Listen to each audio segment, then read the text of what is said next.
A gravação começou. Bom dia para todos. Hoje acho que é a aula 13 do nosso curso de Direito Administrativo. Acho não, é a aula 13.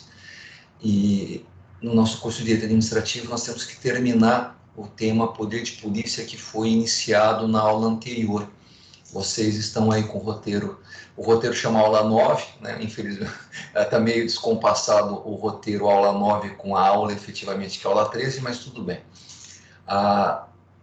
A ideia do poder de polícia deve ser considerado sempre que se trata de uma das 5 funções administrativas, ou uma das 5 funções da administração pública.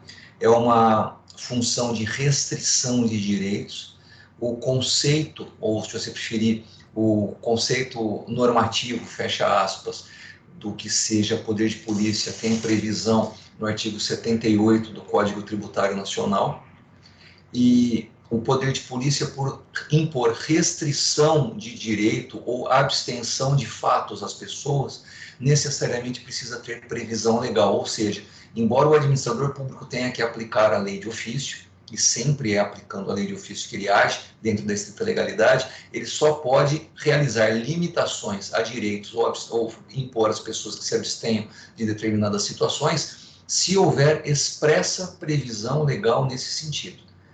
E apenas determinadas autoridades têm competência para impor determinadas restrições. Não é toda autoridade pública que tem a prerrogativa de multar uma pessoa por estar fazendo coisa errada no trânsito, não é qualquer autoridade pública que tem o dever de limitar a construção de casa da pessoa no terreno da própria pessoa, etc. Nós temos vários fiscais com competência para fiscalizar as mais diversas áreas da realidade social.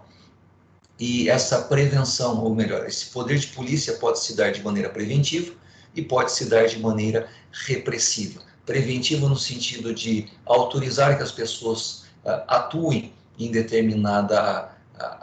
realizem determinada atividade econômica, social, profissional, comprometendo-se essa pessoa a agir segundo as regras que foram apresentadas a ela.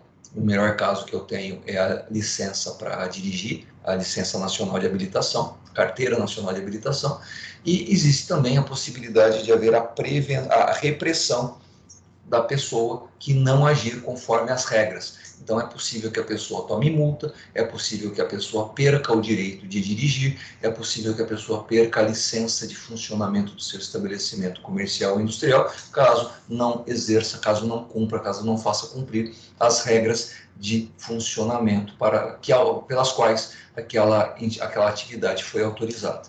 Então o exercício do poder de polícia se dá preventiva e repressivamente, conforme o caso. Pegando aqui um pouquinho, acho que vale a pena dividir a tela com vocês.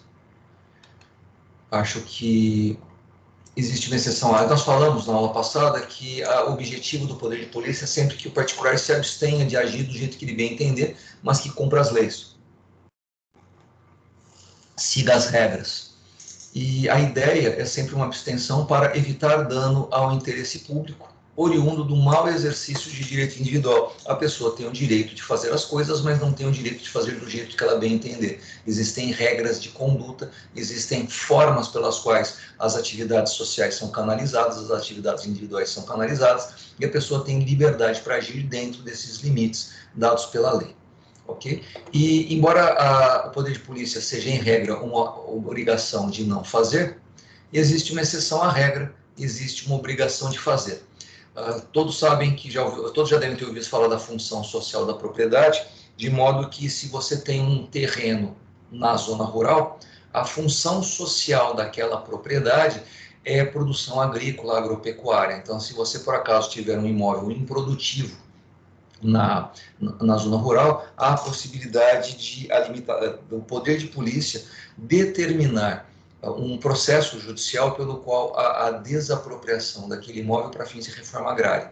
Do mesmo jeito que se você tiver um imóvel em área urbana e ele não servir a função social da propriedade, e lembrando do Estatuto da Cidade, artigo 2º, não cumprir a função social da cidade, ou seja, se você tem um terreno, esse terreno não serve como reserva de patrimônio, Você não, pela função social da propriedade, pela função social da cidade, artigo 182 da Constituição e artigo 2º do Estatuto da Cidade, o terreno deve ser utilizado para a construção de uma casa, para a construção de uma loja, de um salão comercial ou para a construção de um galpão industrial, conforme a vocação daquele bairro, daquela zona urbana, de modo que é possível ao poder público impor instrumentos de política urbanista, que pelo Estatuto da Cidade pode ser desde o IPTU progressivo no tempo, a edificação compulsória e a desapropriação para fins de moradia, que impõe ao proprietário do imóvel a obrigação de fazer, de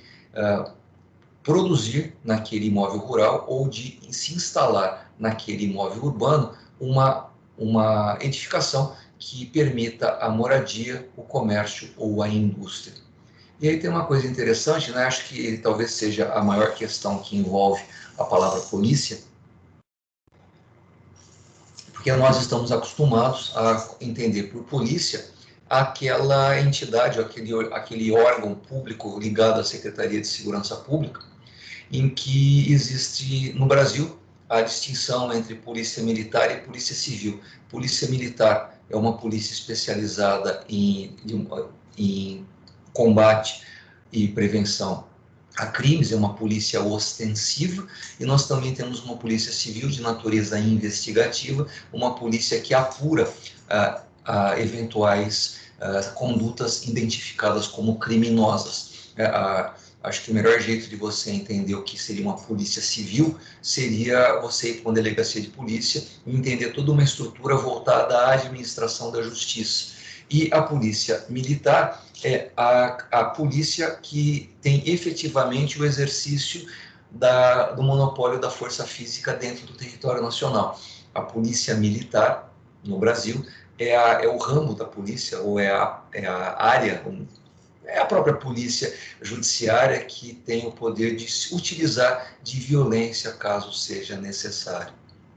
Claro que a polícia, os policiais agem de ofício, eles executam a lei de ofício, eles podem utilizar de força, de violência física, de força física para realizar a sua atividade, que é a repressão a crimes, mas essa força, esse poder, essa prerrogativa de exercer a violência decorre do que a gente chama poder judiciário. A polícia militar, ela tem a prerrogativa de utilizar a força física porque ela, embora seja comandada pela administração pública, pelo poder executivo, ela deve ser entendida como polícia judiciária porque essa violência, no caso concreto, ela deve ser aplicada e deve ser controlada pelo poder judiciário. A polícia, ela age de ofício, ela age com base em ordens dos superiores da administração pública, mas em última instância quem controla essa violência, quem controla os limites dessa força é o judiciário, e por isso que a polícia que nós estamos acostumados a ouvir falar, ou a ver por aí, a polícia militar ou a polícia civil, devem ser entendidas no direito público como polícia judiciária. A polícia administrativa, que é justamente a estrutura administrativa responsável pela organização da cidade, principalmente para a proteção das áreas de saúde, segurança, e segurança no sentido de controle das atividades sociais, tá? Não no sentido de controle de condutas criminosas. E a saúde, segurança e ordem pública, esta polícia, ela se assemelha ou ela se caracteriza por atividade de fiscalização.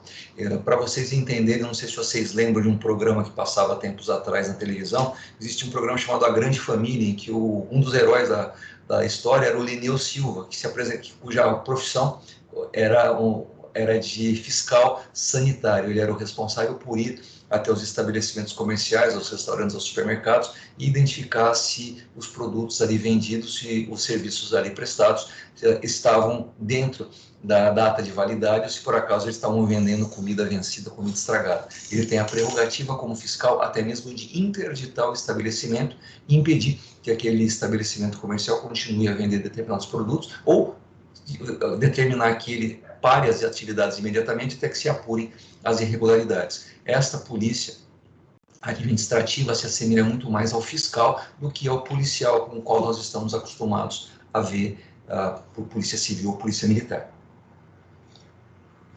Então, a polícia administrativa, ela cuida exclusivamente de ilícitos administrativos, ou seja, aplicação da lei civil, aplicação da lei de direito público, e a polícia judiciária, ela pode ser investigativa ou ostensiva, e a função dela é exclusivamente ilícitos penais, ok? Características do ato de polícia administrativa, nós temos aqui os elementos, os atributos do ato administrativo de polícia, mas como aqui se trata de ato administrativo, isto aqui, deste ponto em diante, você pode escrever assim no seu roteiro que não é matéria deste semestre.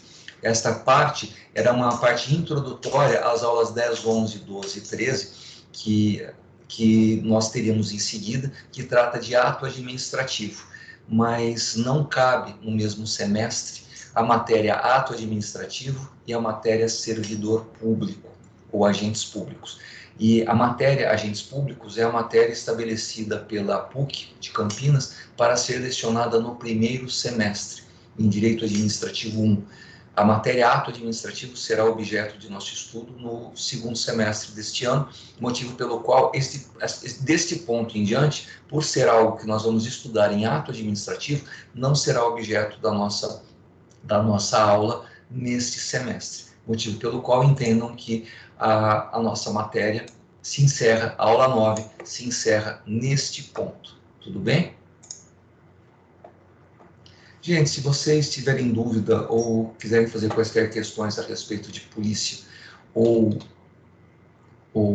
matérias anteriores, estou à disposição. Eu estou achando muito interessante a capacidade de acompanhamento de todos vocês, porque praticamente vocês não fazem pergunta. Nós já falamos de toda a infraestrutura do direito administrativo, nós já falamos da principiologia, nós já falamos dos poderes da administração, falamos até de poder de polícia, ainda não falamos da função administrativa do serviço público, que vai acontecer mais para frente, mas vocês estão de parabéns, vocês não têm dúvida nenhuma.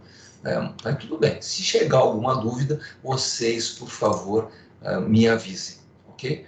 Se não houver nenhuma dúvida, se vocês me permitirem, eu gostaria de começar o próximo ponto, qual seja, nós vamos tratar de administração pública direta e depois falaremos de administração pública indireta e em seguida, depois de entendermos o que é a administração organicamente, nós vamos falar de órgãos públicos e em seguida das pessoas que atuam nesses órgãos públicos, quais sejam os agentes ou servidores públicos. Vamos dar sequência, então? Alguém chamou aqui no chat, espera um pouquinho. A pergunta da Beatriz. Professora, o próximo roteiro é que está no Teams e é o número 14, é isso mesmo? Sim. Como eu falei para vocês, eu havia feito o roteiro em que poder de polícia era a aula 9, a aula 10 era ato administrativo. Aliás, da aula 10 até a aula 13, o roteiro que eu preparei é de ato administrativo. Porém, como o ato administrativo será no segundo semestre, nós pulamos agora para a aula 14, como vocês estão vendo aqui. Nós vamos tratar de administração pública, ok? Então, não fiquem, meu Deus, tá errado. Eu concordo com vocês, eu tenho realmente que refazer esses roteiros, eu tenho mesmo que atualizar, eu tenho que colocar na ordem certa conforme a programação da nossa faculdade de Direito, mas eu não consegui fazer isso ainda, peço a todos desculpas, ou como está na moda falar, eu peço escusas para não causar melindre a ninguém, e vamos para a aula 14, a ementa é esta daqui, administração pública direta ou centralizada. Nós vamos tratar da palavra, do termo desconcentração administrativa, vamos falar de órgãos públicos e vamos falar de agentes públicos. Órgãos públicos, conceito, função, teoria da imputação volitiva, uma teoria cunhada por Otto von Guericke no final do século XIX, começo do século XX. Vamos falar dos termos concentração e desconcentração administrativa. Existem duas palavras, vamos ver se eu... Vocês estão vendo Não, vocês não estão vendo o tema que eu abri aqui, né? Vocês estão vendo uma folha de Word? Estamos sim, professor. Beleza. Então vai ser a minha aula aqui. Existem duas palavras.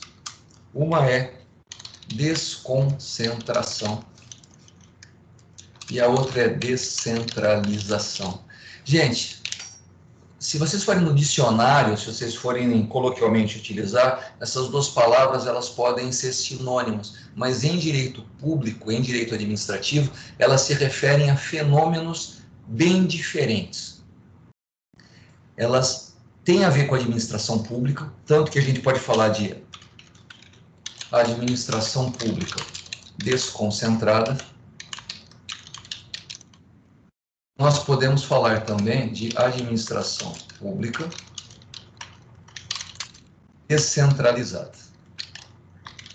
E nós estamos falando aqui, em qualquer um dos dois casos, em regra, de administração pública direta. Bom, o que vem a ser administração pública? Nós estamos falando aqui da estrutura orgânica do Estado. Estado pensado na teoria geral do Estado como a partir de Maquiavel. Vou colocar o nome, vamos botar em português, né? Maquiavel.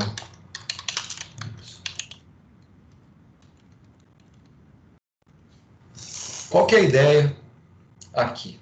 Se vocês pegarem um dos meus autores favoritos, Hobbes, o que ele fala? Autoritário, baseado em pacto social, pelo qual todos entregam o poder político ao soberano. O soberano, o Estado soberano, é o monarca. Monarca, monosarcos, né? O poder em um só. E o que nós vemos, eu tenho um problema sério, eu não sei desenhar, mas nós temos aqui a ideia em que todo poder, vamos sair um pouquinho da que vocês estão me vendo, todo poder ele está centrado, está concentrado numa pessoa só.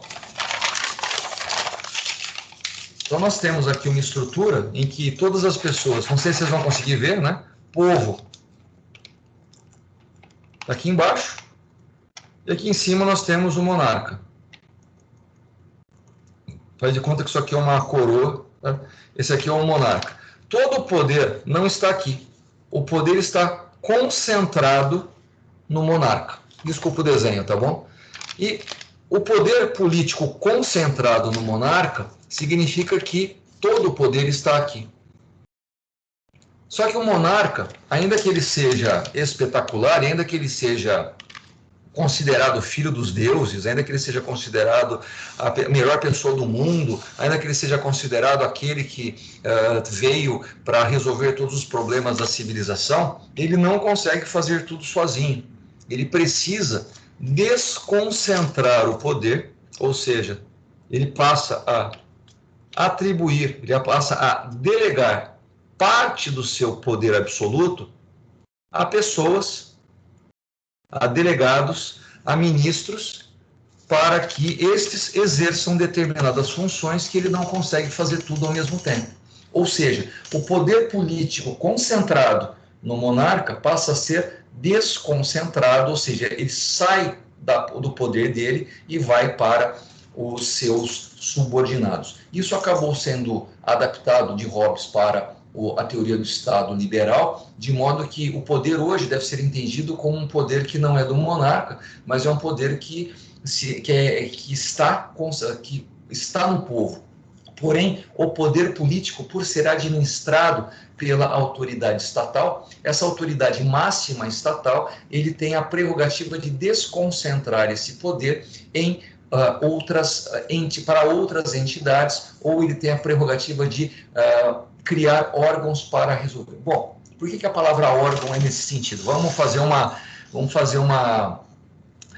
comparação horrível, mas vai funcionar. Todo o poder político está concentrado no cérebro, O cérebro é o órgão máximo, só que o cérebro não consegue fazer outras coisas além de pensar. Então, para ele poder pensar e fazer, ou comandar toda a estrutura do corpo, ele acaba transferindo, ele acaba desconcentrando o poder para o coração fazer a circulação do oxigênio no corpo por meio do sangue, ele desconcentra um poder para os pulmões para poder obter oxigenação, e assim vai desconcentrando para que outros órgãos exerçam funções importantes, porém não são funções que são importantes, são fundamentais para a administração e para que o Estado exerça as suas funções de interesse público de maneira plena, mas permite que as funções de direção, as funções de estratégia, as funções de planejamento continuem concentradas na entidade máxima desse Estado, e que as outras decisões, as outras funções possam ser exercidas de maneira delegada, de maneira subordinada. Voltando aqui ao nosso roteiro.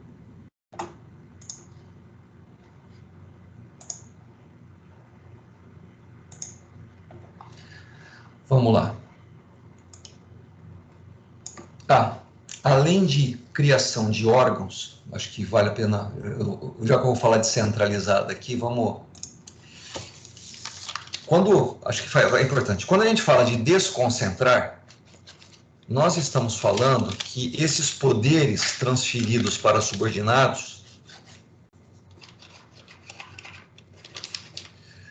eles são transferidos dentro da mesma pessoa jurídica, ou seja, vamos lá, Beatriz, você está aí me ouvindo?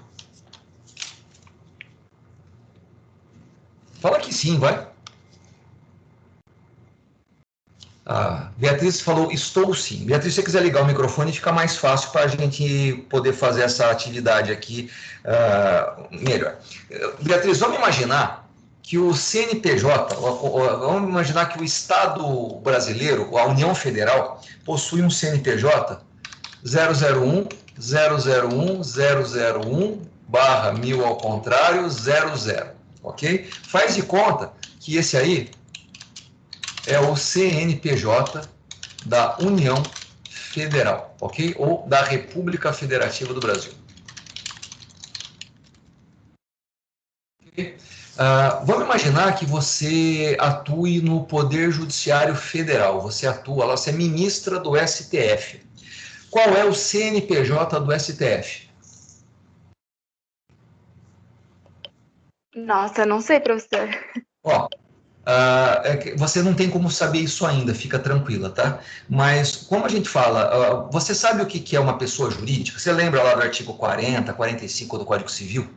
Se alguém puder entrar no Google, pegar no Código Civil o artigo 40, acho que é o artigo 40 diz são pessoas jurídicas de direito privado, e o artigo 45 são pessoas jurídicas de direito público. Se alguém puder pegar esse artigo que fala são pessoas jurídicas de direito público e jogar no chat, eu serei muito grato. Mas eu vou antecipar. Na lei brasileira está dizendo que nós temos 5 entidades que são pessoas jurídicas de direito público. A União, os estados, o Distrito Federal, o município e autarquias, ok? O que significa dizer que a União, ou a República Federativa do Brasil, é uma pessoa jurídica? Significa que ela é uma entidade distinta de outras pessoas jurídicas. Então, não dá para a gente confundir a pessoa jurídica União Federal com a pessoa jurídica Estado de São Paulo, e não dá para confundir com a pessoa jurídica Município de Campinas. Tudo bem até aqui? Cada uma delas tem uma personalidade jurídica própria de direito público, e elas compõem o Pacto Federativo. As autarquias não compõem o Pacto Federativo, porém, elas, lá no inciso 4º do artigo 41, obrigado por quem fez a gentileza de colocar aí no chat, né? Mas está escrito assim, artigo 41 do Código Civil, são pessoas jurídicas de direito público interno, inciso 1º, União, inciso 2º, Estados, Distrito Federal e Territórios, nós não temos atualmente com a Constituição Federal território, mas está lá a previsão, inciso 3º, os municípios, inciso 4º, as autarquias.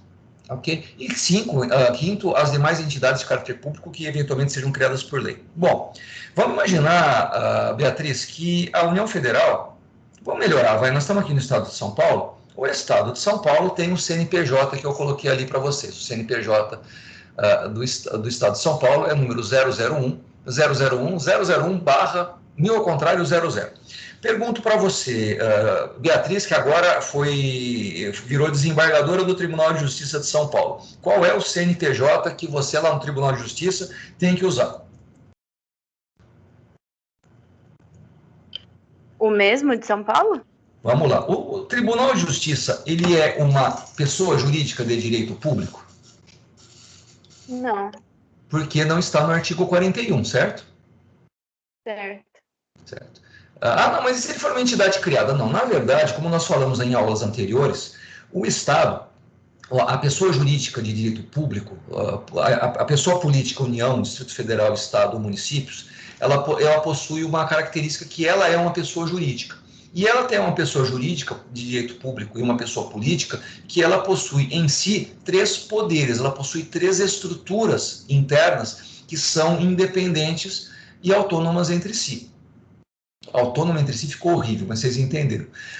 Autônomas e interdependentes. Então, nós temos dentro do governo do Estado, dentro do Estado de São Paulo, nós temos o governo, que é o Poder Executivo, nós temos o Tribunal de Justiça, que é o Judiciário, e nós temos a Assembleia Legislativa, que é o Legislativo. Um não manda no outro, certo? Os deputados estaduais são Suas Excelências, os deputados, o governador é Sua Excelência, o governador, e os desembargadores são Suas Excelências, os governadores. Um não tem como mandar no outro, porque não há hierarquia entre eles. Não existe exercício de poder hierárquico entre um membro do Poder Judiciário e um membro do Poder Legislativo ou um membro do Poder Executivo. Eu vou dar um exemplo um pouquinho distinto disso, tá? Mas acho que vale. Só uma pergunta para vocês. Beatriz, já que eu peguei você hoje, me perdoa, tá? Eu prometo que eu vou tentar não fazer isso mais, tá bom? Mas hoje eu peguei você. Beatriz, qual é a possibilidade de um general do Exército, desculpa o pleonasmo, tá? Mas qual que é a possibilidade de um general, que é o mais alto cargo do Exército, mandar um marinheiro fazer alguma coisa? Ué, tem como? Por um ser marinha e o outro ser exército? Olha, como o cara é marinheiro, né, e vai ver um general cheio de estrela no peito mandando, talvez ele até cumpra, mas não existe hierarquia entre eles. O general do ar, brigadeiro do ar, eu não sei qual que é a patente mais alta na aeronáutica, mas por mais alto que seja a patente dele, sei lá, o cara é ministro da defesa, e o cara é... Não, esquece, aí eu tô falando bobagem. O ministro da Defesa chama para comandar as Forças Armadas 3 pessoas que se tornam os comandantes máximos lá de cada uma das forças. Esse cara, nomeado pelo ministro da Defesa para ser o maioral na Marinha, ele não tem hierarquia nenhuma para mandar na outra força. Simplesmente não há hierarquia entre eles. Ok? Do mesmo jeito, por que eu peguei esse exemplo? Para entender que entre os 3 poderes também não há hierarquia. Não há como alguém mandar na hierarquia dos outros.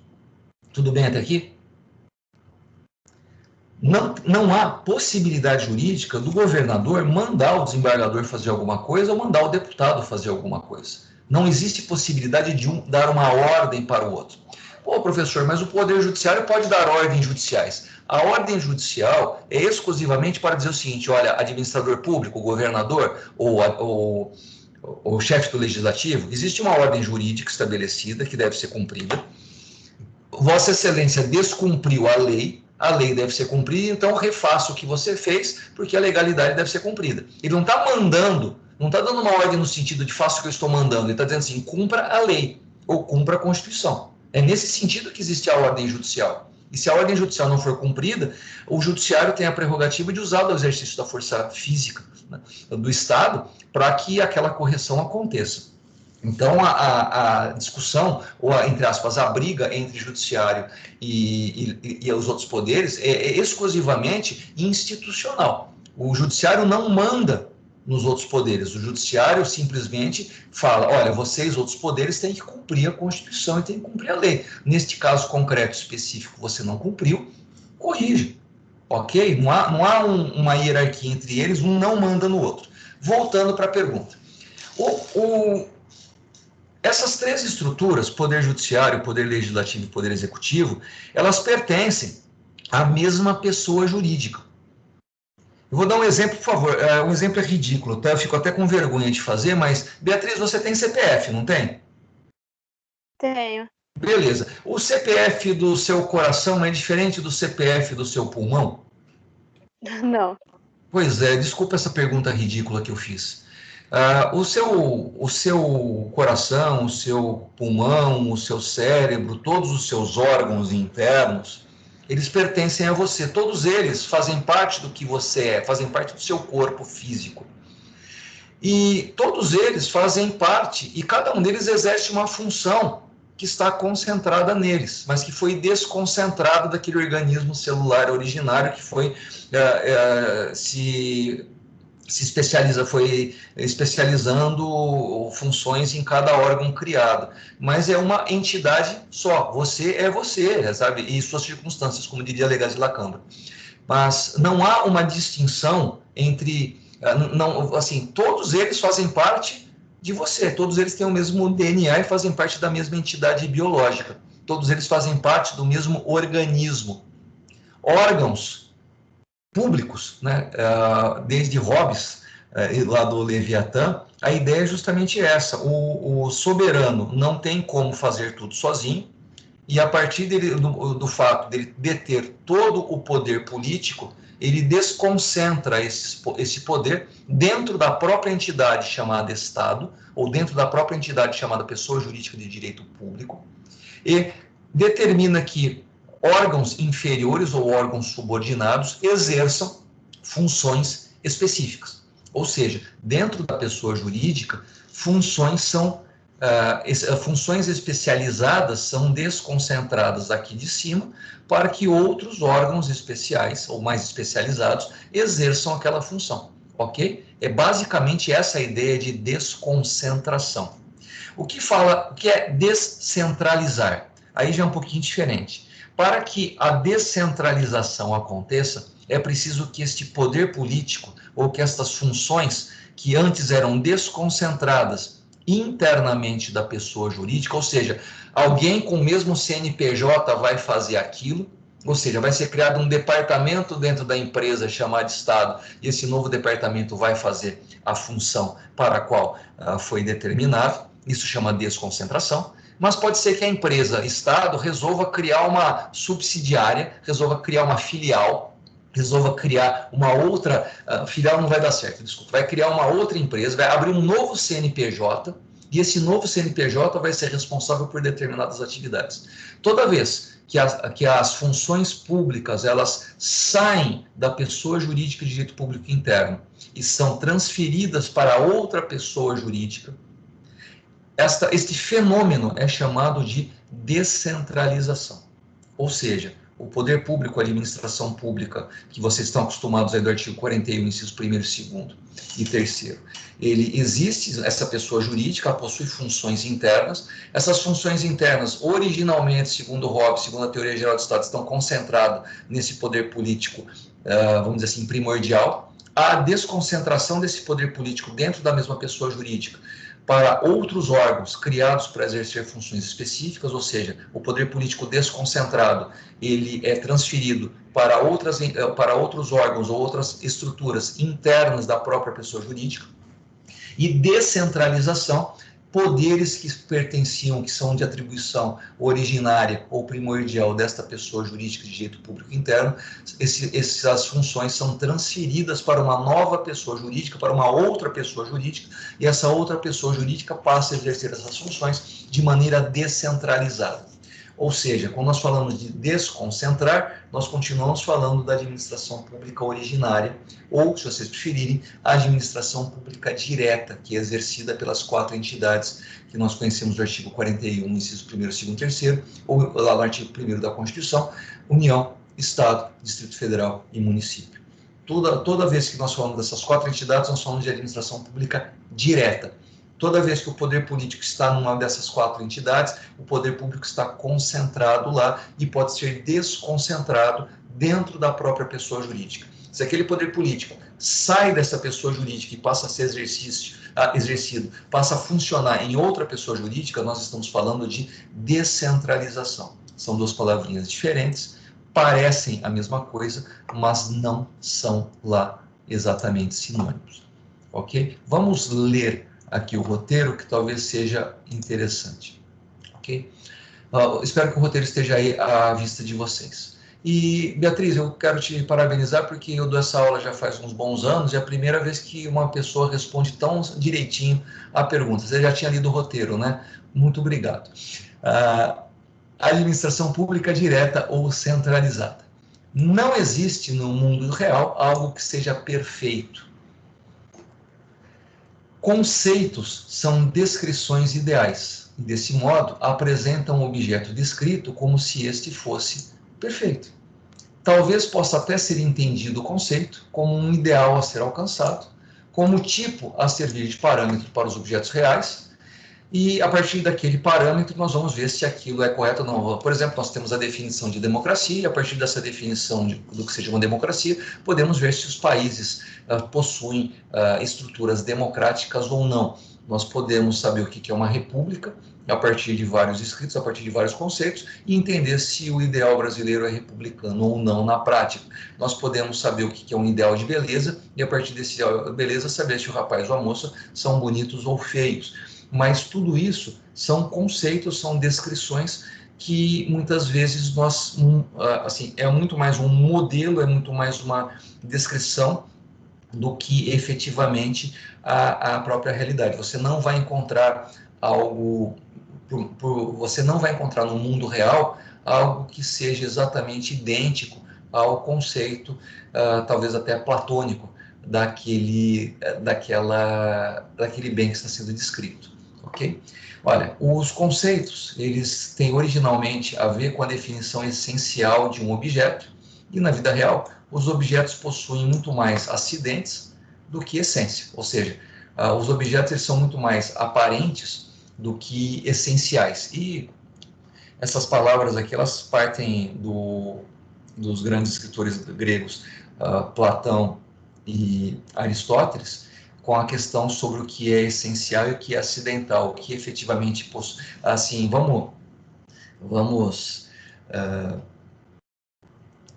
Beatriz, vou te atrapalhar de novo, vamos falar a respeito disso. Beatriz, pensa num elefante, pensou? Pensei, professor. Ok. Pensa agora num elefante sem tromba. Você consegue pensar? É estranho, mas... Vem cá, se o elefante não tiver tromba, ele continua sendo elefante?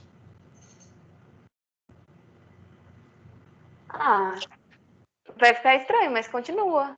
Vai que Veja, ele perdeu. Então por que assim, a gente acha estranho? Veja, se nós encontrarmos um elefante sem tromba por aí, nós vamos conseguir dizer que aquilo é um elefante? Ou seja, a característica fundamental do elefante é a tromba? Eu vou dar um exemplo bem engraçado para você. Ó, o que eu estou segurando na mão? Uma caneta. Muito bem, defina a caneta. Por incrível que pareça, isso é matéria de direito, tá bom? É algo com o qual você escreve. Algo, gostei, muito bom. Caneta é algo. Você começou muito bem. A caneta é um objeto, é uma coisa. Perfeito. Continue, por favor. É algo com o qual você escreve e que fica permanente. Ela pode ter alguma cor, não importa. Espera um pouquinho.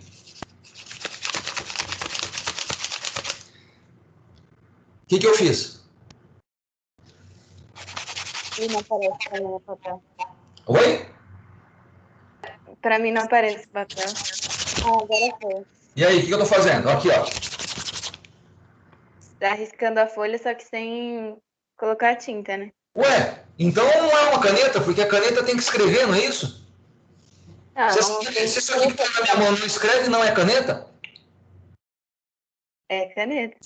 Ué, mas você falou para mim que para ser caneta tem que ser algo que escreve. Não escreveu, então não é caneta? O objetivo dela é escrever, mas não veja, para você ser alguém, você tem que ter um objetivo? Para você ser alguém, você tem que funcionar? Para você ser alguém, você tem que fazer alguma coisa, você tem que atingir uma finalidade. Se você não tiver finalidade, você não é ninguém. Se você não cumpre uma meta, se você não atinge uma finalidade, se você não alcança um determinado objetivo, você não é ninguém. Não. Ué, você está dizendo para mim que a caneta só é caneta se ela cumprir uma finalidade que é escrever. Então a finalidade faz parte da essência de qualquer objeto? É uma boa pergunta, mas acho que não. Então, veja, eu estou fazendo essa pergunta de propósito, porque a partir do momento que a gente estabelece que para ser alguma coisa, aquela coisa tem que funcionar, vamos passar isso para os direitos humanos. Pessoas que não fazem nada são vagabundos, têm que morrer. Direitos humanos para humanos direitos. Olha que coisa terrível. Quando nós descrevemos algo, nós estamos procurando, isso é filosofia antiga, tá? Isso é filosofia grega. A descrição ou o conceito, ou a disposição analítica de algo, significa eu vou identificar algo, ou eu vou identificar a característica fundamental, característica, o elemento, o acidente, sei lá, que todos os elefantes precisam ter para serem elefantes. Eu preciso identificar o elemento fundamental de toda caneta para que, se eu encontrar aquilo num objeto, eu sei que aquilo é uma caneta. Eu vou encontrar um elemento humanidade em cada pessoa e saber que porque aquele elemento está presente naquele ser vivo, então aquele ser vivo é uma pessoa.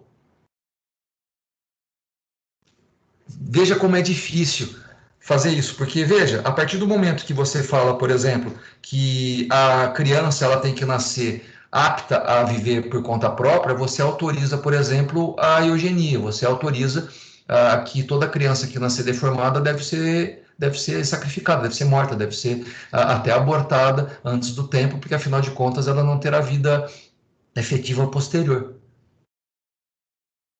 Eu não estou dizendo que eu não estou aqui discutindo se as pessoas têm direito ou não ao aborto. Eu estou dizendo que existiria uma ideia de dizer que uma criança, assim, os pais não teriam nem a possibilidade de dizer não queremos abortar. Assim, não, como se trata de uma situação eugênica, haverá o aborto, porque essa criança não tem possibilidade de vida.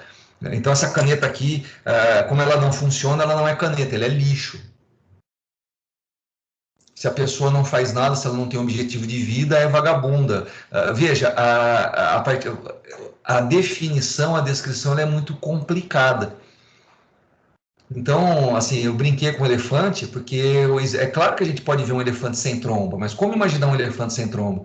Como imaginar uma caneta que não escreve? Como imaginar alguém que não faça nada, certo? Mas o que é fazer alguma coisa ou não?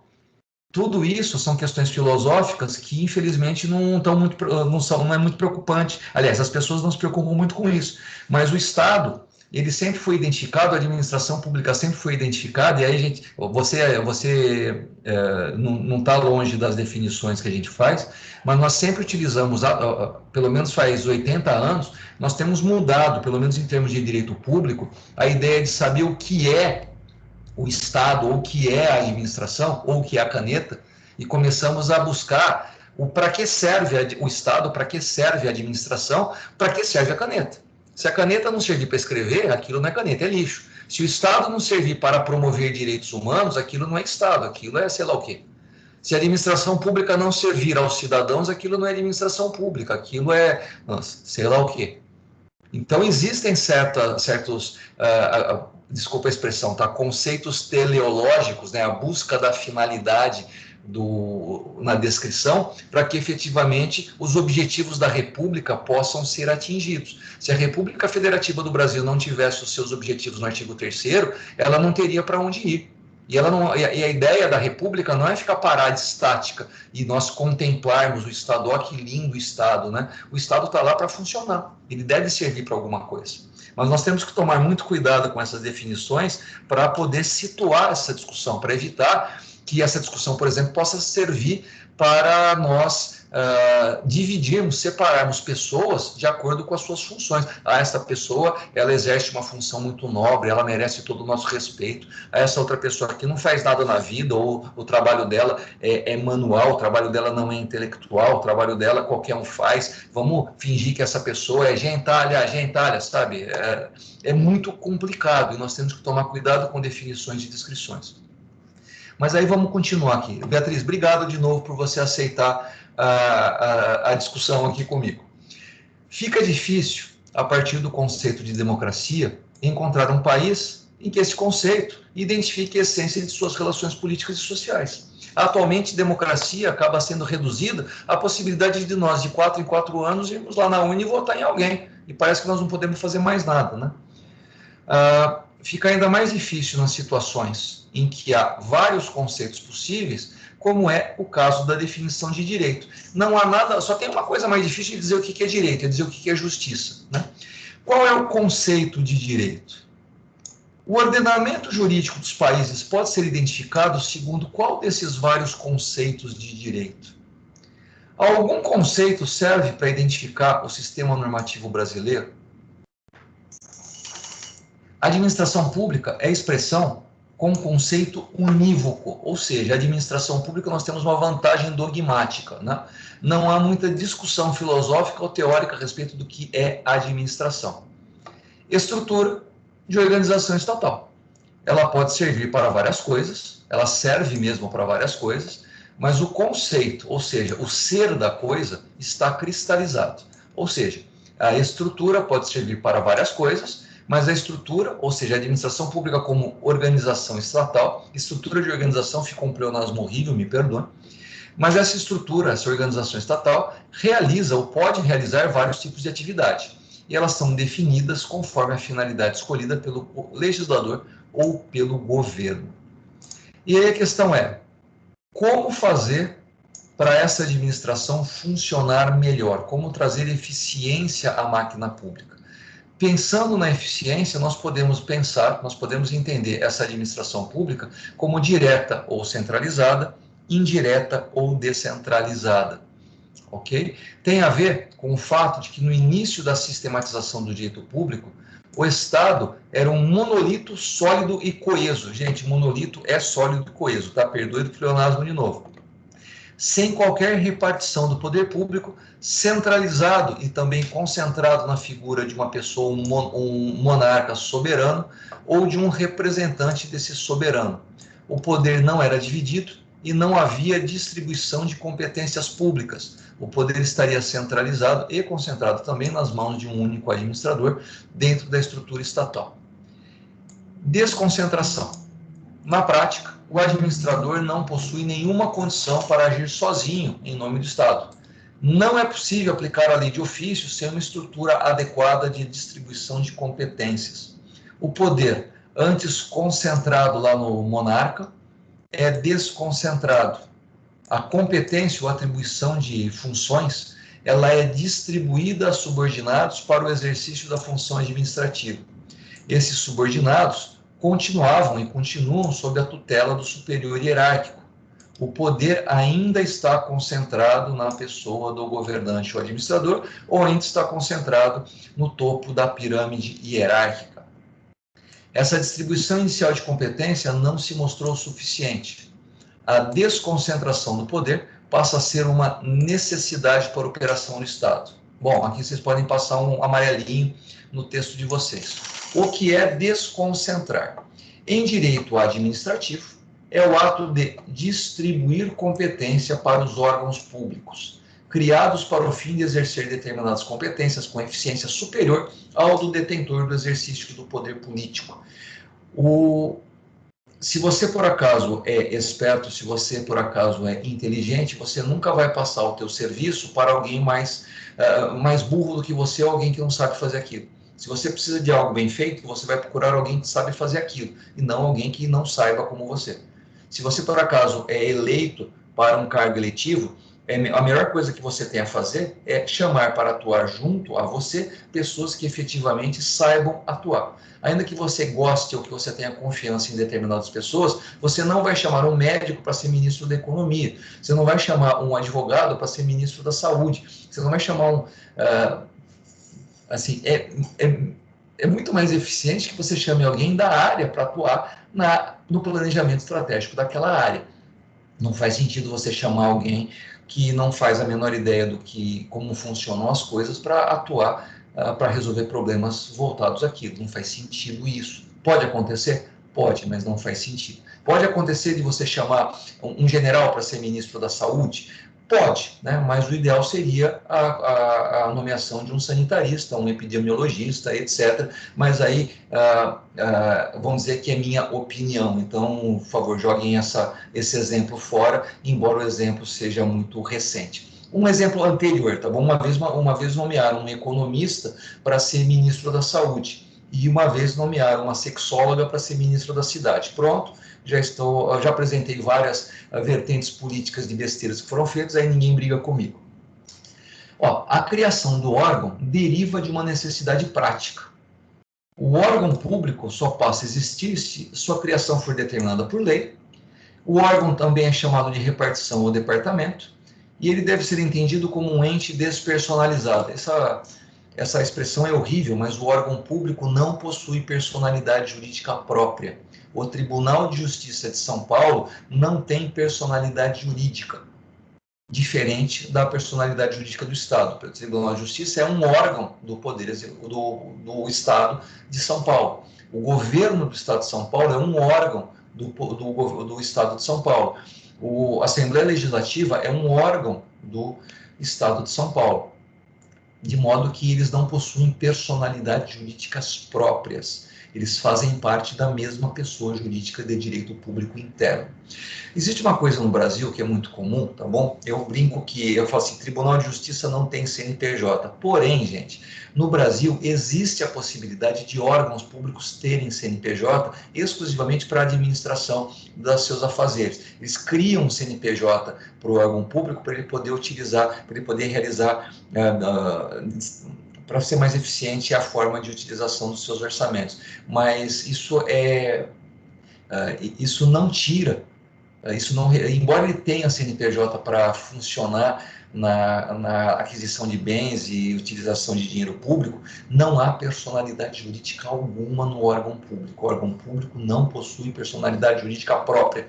O seu pulmão, o seu coração, o seu pâncreas, eles não possuem personalidade jurídica. Você possui personalidade jurídica. Você, como um todo, é uma pessoa. E os seus órgãos fazem parte de você. E eles, por fazerem parte de você, eles não tem personalidade própria. Tá? A personalidade é essa universalidade de fato e de direito formada por essa pessoa, por esse sujeito de direito que é você. A entidade chamada Estado de São Paulo possui governo, possui judiciário, possui legislativo, possui 3 estruturas de poder autônomas e independentes entre si, mas que tudo isso faz parte de uma mesma pessoa jurídica de direito público. Então, os órgãos públicos, eles são despersonalizados, eles integram uma pessoa jurídica de direito público, eles possuem autonomia funcional para realizar suas atividades. O órgão está lá justamente para funcionar melhor naquela área. Ok?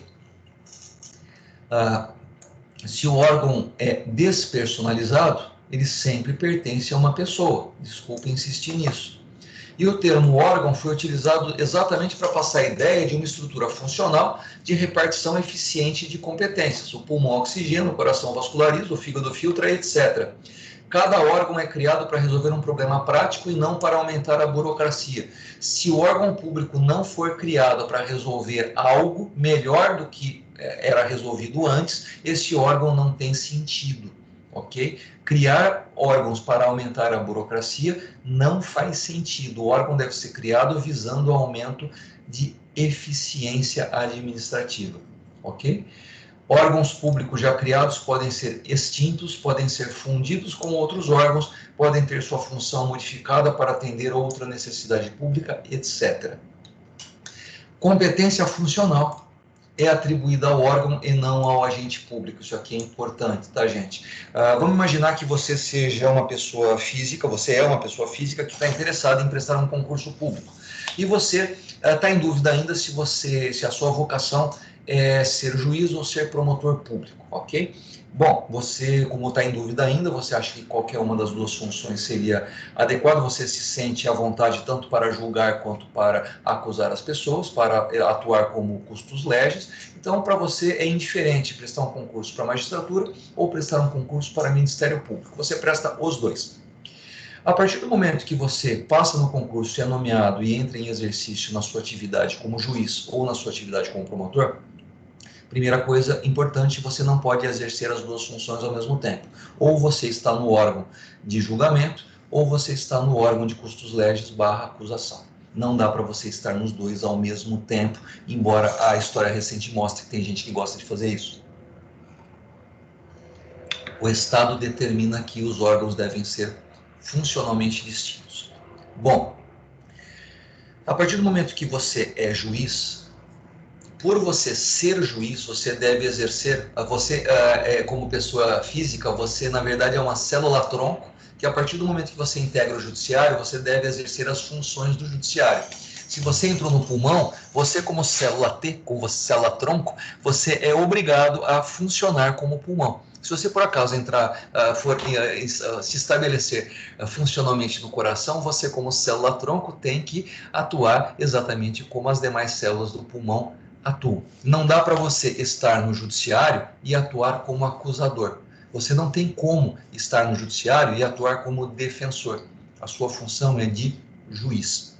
A sua função é dizer se houve nulidade ou se houve ilegalidade nas condutas das pessoas. Ou seja, a sua função é declarar o direito, jurisdicto, né? E fazer aquilo que se espera do judiciário, porque essa é a sua atribuição funcional. Se por acaso você passou no concurso e foi nomeado e entrou em exercício como membro do Ministério Público, você deve exercer a nobre função de custos legis e a nobre função de fiscalização das condutas das pessoas e, eventualmente, dependendo da área que você atue, instaurar inquéritos administrativos, inquéritos civis e ações civis públicas visando a apuração de irregularidades, improbidade administrativa, ações penais, etc. Ou seja, você deve agir conforme se espera que haja alguém exercendo as funções de MP. Se por acaso você passar num concurso público e exercer a função de defensor público, espera-se que você vá defender, ainda que tecnicamente, todo e qualquer cidadão brasileiro que não tenha condição de arcar com os custos de um advogado particular e deverá agir de modo a defender o seu assistido e não acusá-lo, e não julgar o que ele faz ou deixa de fazer. A sua função é outra. Ou seja, se você por acaso prestar um concurso de delegado de polícia, você vai entrar num órgão e vai exercer aquelas funções para as quais o delegado está atribuído. Ou seja, você tem funções específicas e deve agir organicamente. Você tem o dever de agir conforme os demais membros daquele órgão agem, porque há uma lei que atribui aquela competência a você. Se você fizer coisa diferente, você está cometendo ilícito funcional. Você não está agindo como se espera que aquele órgão haja. Okay? Se você é administrador público, a sua função é administrar. Se você você é nomeado ministro, não sei por que eu estou pensando nisso, mas se você é nomeado ministro da Saúde, a sua função é administrar uma crise pandêmica terrível. Esta é a sua função, certo? Se você não fizer isso, você não exerce as funções para as quais se espera e seria conveniente que o seu superior faça alguma coisa no sentido de mudar isso, ok?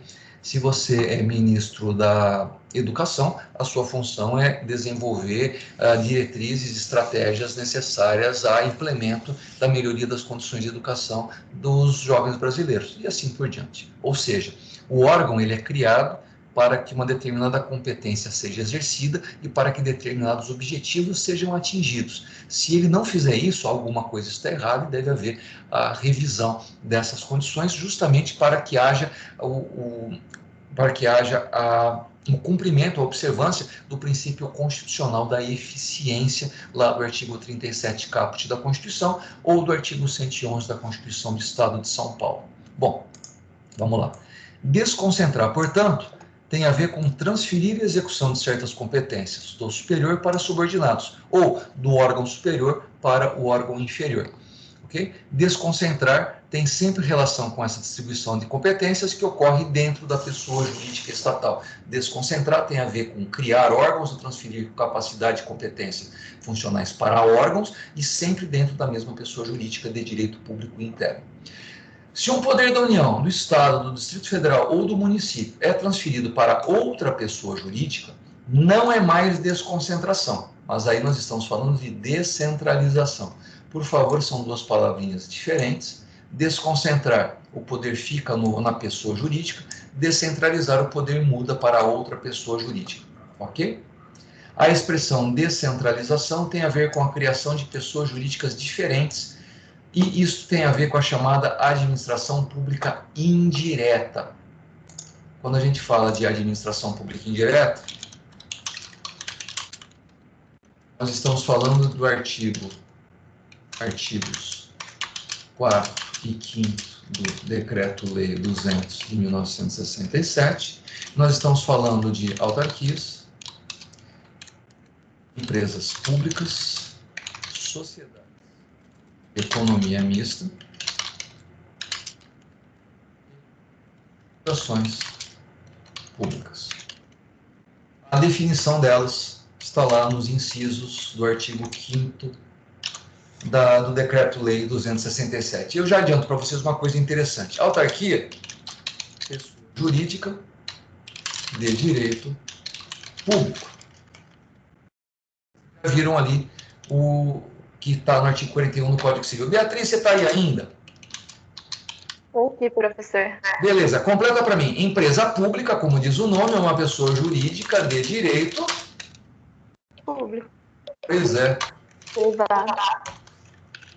Sociedade de economia mista, pessoa jurídica e privado. E fundações públicas, como diz o nome, aliás, ao contrário do que diz o nome, é só pegadinha para você tirar nota baixa no concurso público, assim como as empresas públicas, é uma pessoa jurídica de direito privado. Pô, chama fundação pública, chama empresa pública e é pessoa jurídica de direito privado? Durma com um barulho desse. Sim, são pessoas jurídicas de direito privado. Porém, estas 4 entidades formam o que nós chamamos de administração pública indireta. Elas são criadas para que determinadas funções antes atribuídas ao Estado sejam transferidas para elas, para que o Estado ou para aquelas funções sejam realizadas de forma mais eficiente. Ok? E com relação a essas duas aqui, por elas se voltarem a atividades econômicas, elas acabam permitindo o atingimento de um objetivo que é comum a todas as empresas, qual seja o lucro. E é justamente porque estas pessoas jurídicas aqui têm a possibilidade de realização de lucro, que essas pessoas que são administradas, que são controladas pelo poder público, elas são tão interessadas pela iniciativa privada, e é por isso que muitas vezes, se não sempre, o mercado fala que essas empresas públicas e sociedades de economia mista são ineficientes, são corruptas, e o Estado não deveria administrá-las, deveria entregá-las à iniciativa privada, para que a iniciativa privada possa efetivamente torná-las eficientes. É justamente nesse sentido que há sempre vamos dizer assim, uma ideologia, uma filosofia no sentido de que, por exemplo, a Petrobras deve ser privatizada, no sentido de que qualquer empresa pública, qualquer sociedade de economia mista deva ser privatizada, justamente para que haja eficiência, ela possa atuar de maneira adequada dentro do mercado. O grande problema é que as empresas públicas e a sociedade de economia mista, elas não foram criadas para dar lucro para o poder público. Elas também não foram criadas para serem cabides de emprego do poder público, elas também não foram criadas para serem poços de corrupção. Elas foram criadas como estruturas de função administrativa visando a intervenção do Estado na economia. Elas foram criadas, e a ideia delas para quem não sabe, as primeiras sociedades de economia mista foram as companhias das Índias Orientais e as companhias das Índias Ocidentais, ou seja, eram pessoas jurídicas de direito, sei lá, privado ou público, mas eram sociedades, eram companhias, sociedades anônimas, vamos dizer assim, voltadas à atividade econômica que posteriormente trouxe riqueza para os estados que as criaram. Não dá para imaginar o desenvolvimento de países sem a intervenção do Estado nessa economia. E existem inúmeros estudos sérios em economia mostrando que a atividade estatal, por meio de empresas estatais, é fundamental para o desenvolvimento econômico e social de um Estado. mas a ideia de privatizar ou desestatizar, ela vem justamente no sentido de que o mercado tem interesse no exercício dessa atividade antes monopolizada pelo Estado e que essa atividade deixe de ser, assim, o mercado paga um valor para receber esse patrimônio público para ele e passa a exercer essa atividade de maneira eficiente, ganha um mercado e passa a atuar de maneira independente. Algo diferente da desestatização, algo diferente de entregar o controle de uma pessoa, de vender a pessoa para a atividade, para a iniciativa privada, é a atividade de concessão do serviço, ou seja, existe um serviço público realizado por uma entidade qualquer pública, e esse serviço passa a ser concedido ou delegado para uma iniciativa privada realizar atividade por um prazo de 30 anos, por exemplo.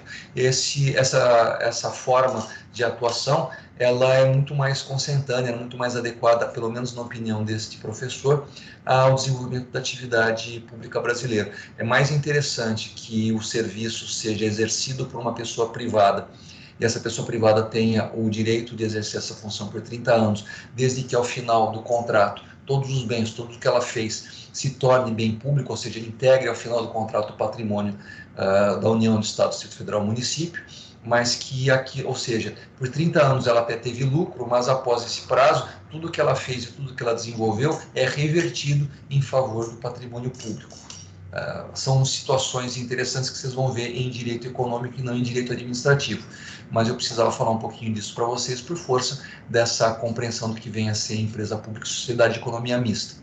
Bom, administração pública indireta. Nós falamos aqui de atividade de descentralização administrativa. Ok?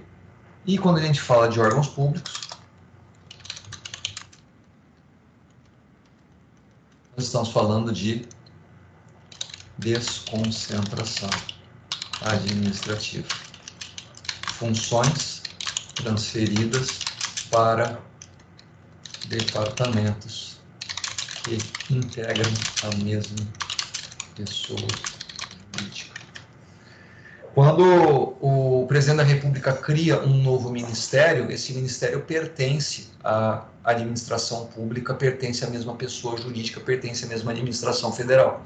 Quando é criado uma nova entidade, quando é criada uma nova pessoa jurídica, essa nova pessoa jurídica recebe, por ser nova pessoa jurídica, atividade administrativa descentralizada. Então, basicamente, é essa a diferença fundamental entre a desconcentração e descentralização. Ok? Item 3, órgãos públicos e agentes públicos. Ok? Eu gosto muito de certas definições que elas não definem muito, mas elas são muito bonitas. Tá? Mas vamos pegar alguma definição aqui com certo teor consistente. Um dos grandes autores, eu gosto muito dele, José dos Santos Carvalho Filho, ele define o órgão público como um compartimento na estrutura estatal a que são cometidas funções determinadas. Esse órgão é integrado por pessoas de direito, são pessoas de carne e osso, agentes, e que quando essas pessoas realizam as funções determinadas, manifestam a própria vontade do Estado. Ou seja, o juiz, quando julga, ele não julga porque quer, ele julga porque essa é a função dele. Quando um membro do Ministério Público acusa, ele não acusa porque quer, ele não acusa porque ele gosta ou deixa de gostar, ele acusa porque essa é a função dele. Ninguém perguntou e ninguém tem que perguntar para um juiz ou para um promotor se ele está gostando de condenar ou está gostando de absolver alguém. A vontade, a definição psicológica do que ele acha daquilo não faz parte de forma alguma do exercício das funções de quem exerce atividade estatal. Ele pode até achar, poxa, que legal, vou condenar esse cara aqui, bem feito para ele. Ele pode até pensar isso, mas por força da impessoalidade, por força da imparcialidade, por força das atribuições de função dele, isso é a última coisa que tem que acontecer. Ele tem que identificar se é o caso de julgar de um jeito ou se é o caso de julgar de outro, com base nas provas e com base na legislação. O que ele pensa daquilo tem que passar longe. Se por acaso houver qualquer indício de que o juiz tem interesse na condenação, na absolvição do réu. Se ele tem interesse em que alguma coisa seja de um jeito ou seja de outro, nós deveríamos determinar ou requerer a nulidade daquele julgamento por suspeição do juiz, ok? Não faz sentido, essa é a minha posição também, ficar discutindo se templos religiosos de qualquer fé, de qualquer crença, ou seja, eu estou dizendo templo religioso de qualquer religião, não faz sentido que eles fiquem abertos para aglomeração. Não faz sentido no momento de pandemia, não faz sentido nem que a gente saia de casa, certo? Mas aí a pessoa tem que escolher entre morrer de fome ou morrer de vírus. Não deveria ser assim. Naquele país comunista chamado Estados Unidos, houve a liberação de $1 trilhão para fim de manutenção das pessoas de maneira segura até que todos sejam vacinados. Então, veja, a questão não é política, a questão é de saúde pública. A questão não é de fé, a questão é de saúde pública, a questão não é de direito constitucional a ter a liberdade de culto. A questão é poder de polícia, o que a gente aprendeu na aula 9, visando a proteção da comunidade e a preservação de um interesse público superior, que é a manutenção da vida e também a manutenção das condições de suporte de vida. Porque se nós estivermos exponencialmente aumentando a quantidade de pessoas que vão para os hospitais, não haverá capacidade dos hospitais de atender a todo mundo. E se não atender a todo mundo, a possibilidade de óbito é maior, e nós que já estamos tendo uma crise sanitária terrível, poderemos ter também uma crise funerária terrível. Para quem não sabe, existe algo chamado preparo do local para o enterro ou para a cremação. Se as pessoas não forem adequadamente enterradas ou não forem adequadamente cremadas, nós teremos o que é chamado de chorume funerário. Para quem não sabe o que é isso tem a ver com a possibilidade de contaminação do solo e de lençóis freáticos pelos restos mortais dos que vieram a óbito, causando um colapso ambiental sem proporções e sem... eu não quero nem imaginar o que poderia acontecer numa situação dessa. Bom, voltando. Aqui tem uma definição bem interessante que eu achei numa revista chamada Direito do Estado, e que pelo horário eu acho que não dá para a gente ficar lendo tudo, mas eu peço a vocês que leiam para entender que não há personalidade jurídica do órgão público, ok? Vamos lá, Constituição Federativa do Brasil, da República Federativa do Brasil. Órgão público, desculpa, risco isso aqui, órgão público só pode ser criado por meio de lei, está lá no artigo 48, inciso 11. E a iniciativa de criação do órgão público é a iniciativa do chefe do Poder Executivo. Uma coisa interessante, vamos pensar no Poder Judiciário. Gente, para criar um órgão público da administração pública, a iniciativa de criação daquele órgão é do Poder Executivo. Mas não é o Poder Executivo que define, por exemplo, a criação de uma nova comarca do Tribunal de Justiça de São Paulo, por exemplo, a grande cidade de Santo Antônio de Posse, ela se torna ainda maior, e o Poder Judiciário entende que é o caso de Santo Antônio de Posse ser uma comarca com varas judiciais as mais diferentes possíveis. O Poder Judiciário, o Tribunal de Justiça, ele entende que Campinas é uma cidade muito grande que não deve apenas ter apenas 10 varas cíveis, mas entende que pelo tamanho da população importa que a cidade tenha mais 8 varas cíveis e mais 8 varas criminais. Essa definição de criação de comarca, ou de unificação de comarcas, ou de criação de novas varas judiciais, ou de especialização de varas judiciais, uma vara judicial em vara civil, vara criminal, vara de família, estas determinações são de iniciativa privativa do Tribunal de Justiça. Porque, afinal de contas, nós estamos falando da organização, estamos falando da administração do Poder Judiciário. Então, a criação de órgãos públicos é de iniciativa exclusiva do chefe daquele poder. E não, eu coloquei aqui do Poder Executivo, porque estamos falando efetivamente da administração pública federal. Mas, se o Tribunal de Justiça, recentemente, se eu não estou enganado, houve a ideia de se criar um novo Tribunal Regional Federal. Essas definições, claro que tem questões políticas e econômicas envolvidas, mas a iniciativa jurídica, ou quem é a entidade que tem a prerrogativa de propor isso, essa criação, é sempre o topo daquele poder ou daquela função, ok? A lei é fundamental porque é a partir dela que se definem os recursos orçamentários para a manutenção do órgão público. Não adianta criar um novo órgão público e colocar gente para trabalhar lá, se não houver autorização orçamentária para pagar os vencimentos das pessoas que precisam trabalhar naquele órgão público, ok? E essa é de competência privativa do chefe do executivo, porque é ele quem deve considerar a eficiência da própria estrutura funcional. É ele que define quantos ministérios ele tem que ter, é ele que define o que cada ministério deve exercer funcionalmente. Se ele entende que não há necessidade de ter um Ministério da Cidade, que se ele entende que não há necessidade de ter um Ministério do Trabalho, ele deve propor um projeto de lei de alteração, de extinção ou de incorporação desses ministérios a outros ministérios que ele entende mais importantes. Mas essa decisão é política do chefe, é discricionária e isso deverá ser votado de qualquer forma pelo legislador. Ok? Algo importante. A competência é atribuída ao órgão público e não aos agentes públicos. A competência do agente, a competência do servidor público, ela decorre do fato de ele estar lotado naquele órgão público. Se por acaso você tem um agente público lotado no órgão público, ele tem que fazer aquela função. Mas se aquele agente público ele for transferido para um outro órgão público, ele passa a exercer as funções daquele novo órgão público e não do anterior. Ok? O órgão pertence à pessoa de direito público, o agente não pertence à pessoa do direito público. Ele está vinculado, mas ele não é parte daquilo, ok? O agente possui poderes e deveres, ou seja, as prerrogativas do agente existem na medida em que ele estiver lotado num órgão ou em outro.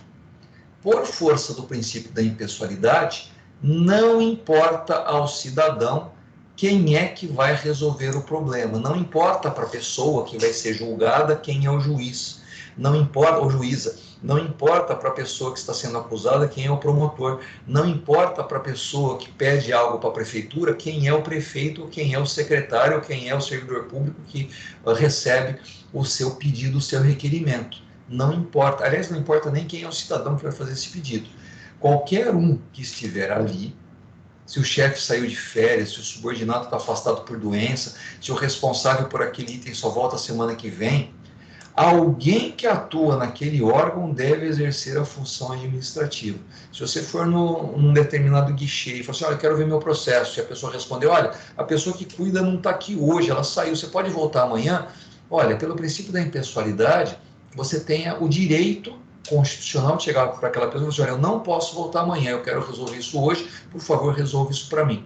Aquela pessoa que está lá, ela tem, talvez ela tenha uma distribuição de competências feita pelo chefe, mas você pode chamar o chefe dela e falar assim, ô chefe, você atribuía a função de resolver isso para uma pessoa que não está aqui, eu preciso resolver isso, por favor, faça o senhor o que eu preciso, ou peça para algum subordinado seu fazer isso, porque eu tenho que resolver isso hoje. Essa é a definição de órgão público. A atribuição é do órgão e não das pessoas que estão lá dentro. Ok? No passado, considerava-se que o agente público recebia mandato do Estado para atuar. Era a teoria do mandato. A ideia é que o agente público tinha uma procuração, ele era um procurador, né? Mas essa teoria é falha porque não reconhecia a vontade do Estado, mas apenas do agente, né? E é ilógico que um ente sem vontade pudesse outorgar mandato, quer dizer, havia uma ideia de que a pessoa do soberano era tão importante, ou era mais importante que o próprio Estado. O Estado sou eu, né?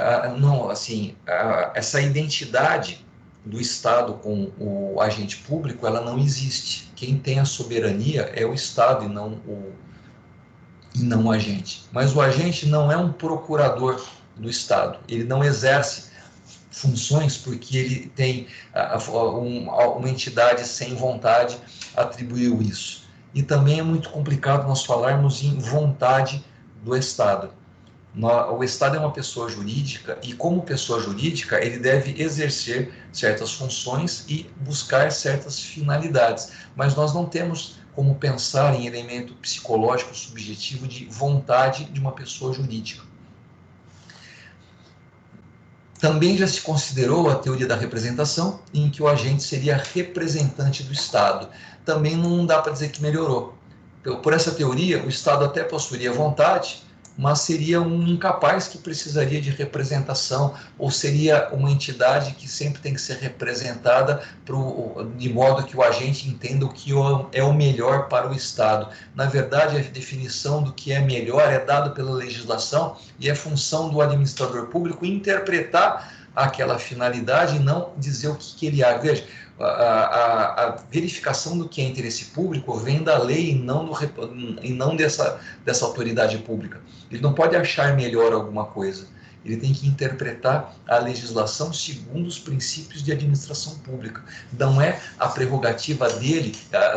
O agente público não é mais importante do que o Estado.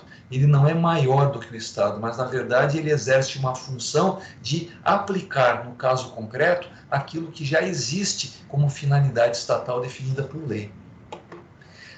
Quais os problemas disso? Nos casos em que o agente agisse com excesso de mandato ou excesso de representação, ou ainda desviando a sua competência original, estas situações são claras em que exorbita os seus poderes. Veja, nós temos hoje no Brasil o artigo 37, parágrafo 6º da Constituição, que significa o seguinte: o Estado tem responsabilidade objetiva, ou seja, qualquer um que sofrer dano advindo de atividade estatal, o Estado é objetivamente responsável, ou seja, nós não temos nem que discutir a culpa do agente público. E depois o Estado vai cobrar do agente público em caso de dolo ou culpa. Essa atividade do agente, no direito privado, é considerada de teoria ultra vires, né? O administrador, ele faz coisas além do seu mandato, ele faz coisas além da sua representação, e o Estado não seria responsável por isso, porque, afinal de contas, o Estado deu poderes específicos para o agente fazer alguma coisa, e o agente vai além daquilo. E, antigamente, a ideia é que a pessoa lesada só poderia só poderia pedir indenização pelos danos do agente público, ou seja, o agente público responderia por aquele excesso. Isso deixou de existir no Brasil por determinação da Constituição Federal desde 88. Desde 88 no Brasil, o agente estatal agindo exatamente de acordo com o que a lei determina para ele agir, ou agindo menos, ou agindo além e abusando da sua atribuição estatal, o Estado é responsável por aquilo, e não apenas o agente público. Não há necessidade de provar se o agente foi além das suas atribuições ou foi aquém das suas atribuições. Basta a identificação de que o dano foi causado pela ação de um agente público e aquele dano deverá ser indenizado pelo Estado. Ou seja, essas teorias do mandato, essas teorias da representação, elas, pelo menos desde o final do século XIX, já estão completamente superadas. A teoria que nós utilizamos e que deve ser considerada é a chamada teoria dos órgãos ou teoria da imputação volitiva, pela qual os órgãos públicos possuem atribuição de competência e não importa quem seja o servidor público que esteja no órgão, aquele servidor público deverá exercer as funções para as quais o órgão tem atribuição funcional. E se por acaso ele começar a agir de forma diferente daquilo, a responsabilidade continua sendo do Estado, a responsabilidade por aquelas ações sempre será atribuição do Estado, e o agente, tudo que ele faz ou deixa de fazer é entendido ou é imputado, é atribuído ao Estado. O agente público, por força da impessoalidade, não importa qual é a célula-tronco que age, que realiza as atividades funcionais do Estado, não importa quem seja aquele agente que faz aquilo que é feito ou deixado de fazer é atribuído à vontade do Estado.